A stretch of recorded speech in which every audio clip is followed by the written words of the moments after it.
Welcome to Sintropher, a transnational cooperation Interreg 4B project funded by the European Commission. The main purpose of Sintropher is to bring 5 cities of North West Europe together in order to explore different ways of better connecting cities and regions together to improve prosperity both in small settlements around cities and the strengthening of the core of cities themselves. The first stop on this tour is to Kassel in central Germany, where we're going to see how the regional tram train system has strengthened both the core of the city and the regional economy.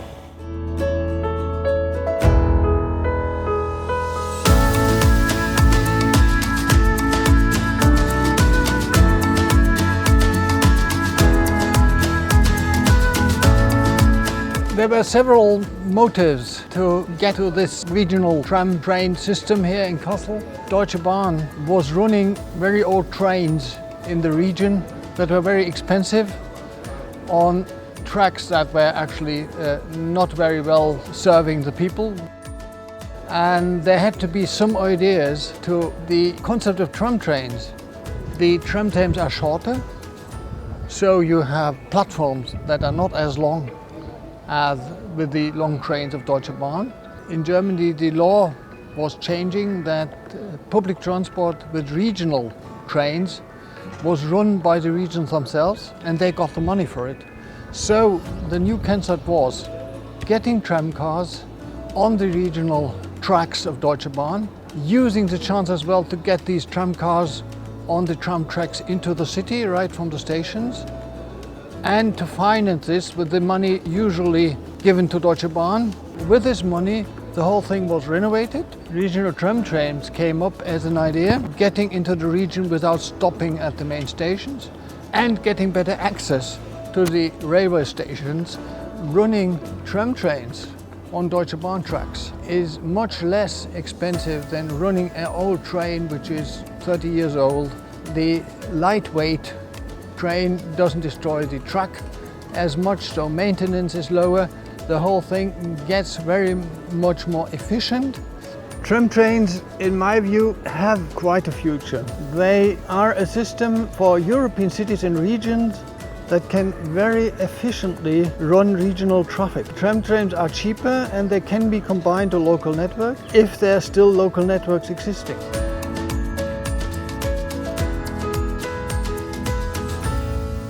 Main motivation was to strengthen the tram system and to make the regional public transport on rail fit for the future. Because the very old-fashioned trains in the region to substitute with modern cars, especially fit for the handicapped people. The image of the public transport in the region is much better than before. We have 24,000 students and 2 of the RegioTram lines going directly to the university.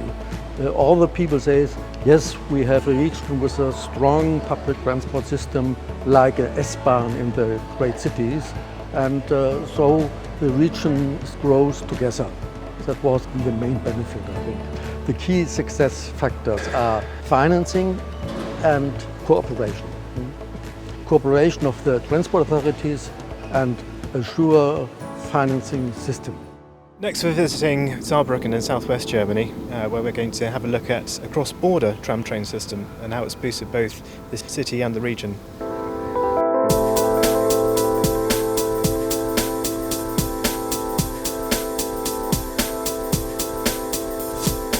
We choose tram train technology for our project because there's an existing tram train line between Sarreguemines and Saarbrück. It allows us to use old private rail tracks that are not used anymore or underused at a time. So it can allow us to lower the infrastructure costs, and we can connect the existing tram network of Saarbrück to the tram train network. So we have public transport network that irrigates our territory Almost 38,000 people cross the border every day. Less than 1% of them use public transport, even though 15% of them would be willing to if it was more developed. We also studied the main flows and the significant corridors. What came out is the most important corridor goes from Saarbrück to Forbach. So we developed an action program in order to improve public transport in our region. We wanted to build a tram-train connection between Saarbrück in Germany and Forbach in France, after the model of the existing tram train between Saarbrück and Sarreguemines. The main characteristic of our project is that we see our cross-border territory as one metropolitan area. So we don't want to extend public transport line across the border. We want to build the first cross-border public transport network based on the tram-train technology. The costs of the feasibility studies amounted to almost 300,000 euros to show what this project of new tram-train network could bring to us.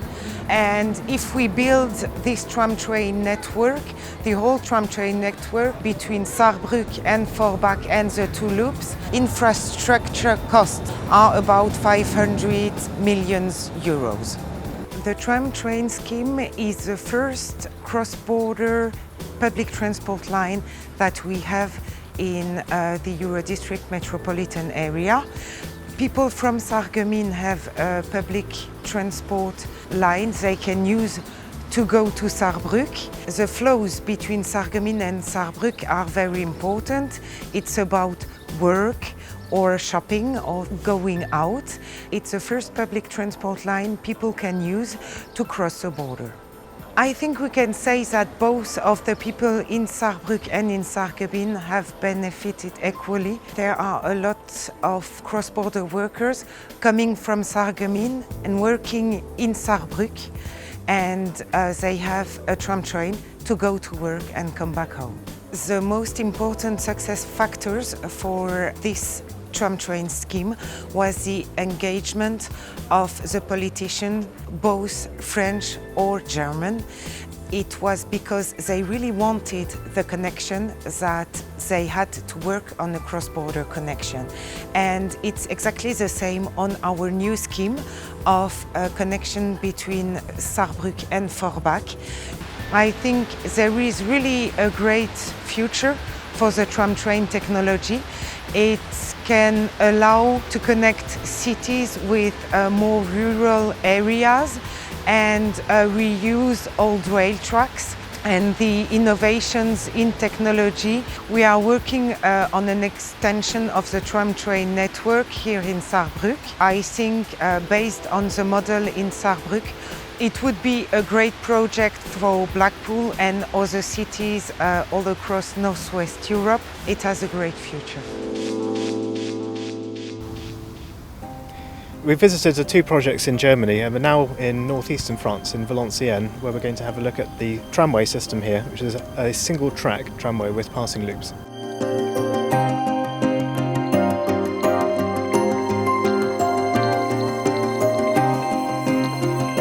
Donc nous avons fait la première phase et la deuxième phase de tramway en double voie. Et après, la troisième phase a été faite en voie unique pour des raisons aussi économiques et d'emprise dans les villes où on n'avait pas assez d'emprise. Donc on est passé en voie unique. Les coûts pour ces deux trams, les premières et deux, 250 millions d'euros et la dernière, 150 millions d'euros. L'impact du tramway sur la régénération urbaine a été très important. Elle a touché deux points principaux. D'abord la restructuration des voiries qui a permis de, tout le long de l'axe du tramway, refaire le système viaire et puis les bordures qui l'entourent. Et puis aussi réaliser de grands projets urbains qui ont permis de redynamiser les centres-villes des grandes polarités du territoire que sont Denain, Valenciennes et le pôle de Condé.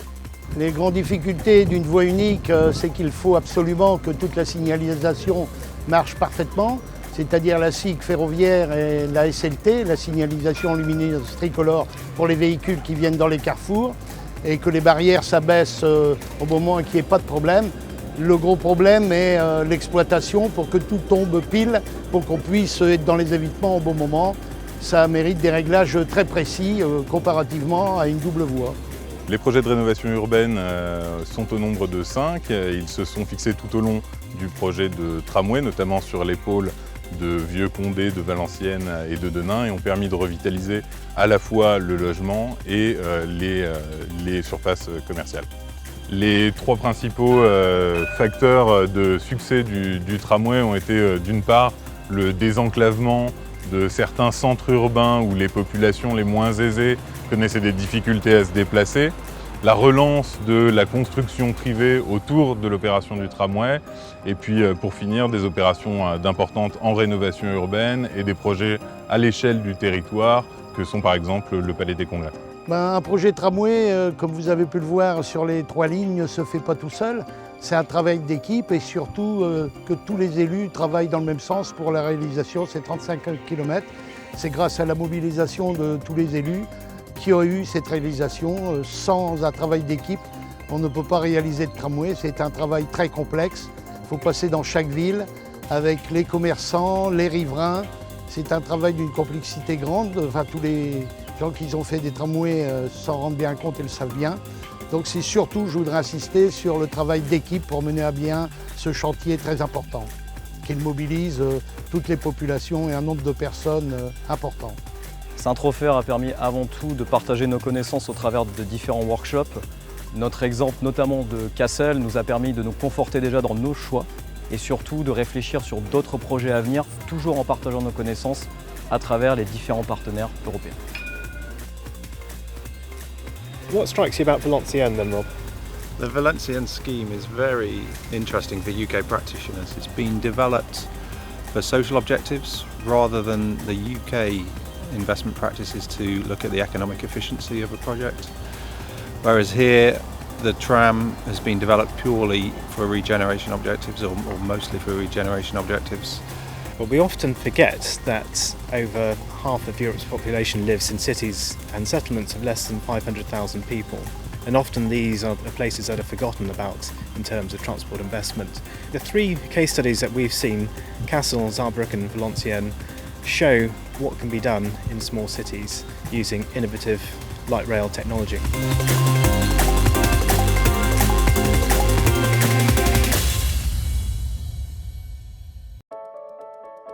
We have seen 3 examples of best practice in city-region transport planning in Europe, and now we explore how this might be developed in the UK, with a proposed rail and tram project linking Preston to Blackpool.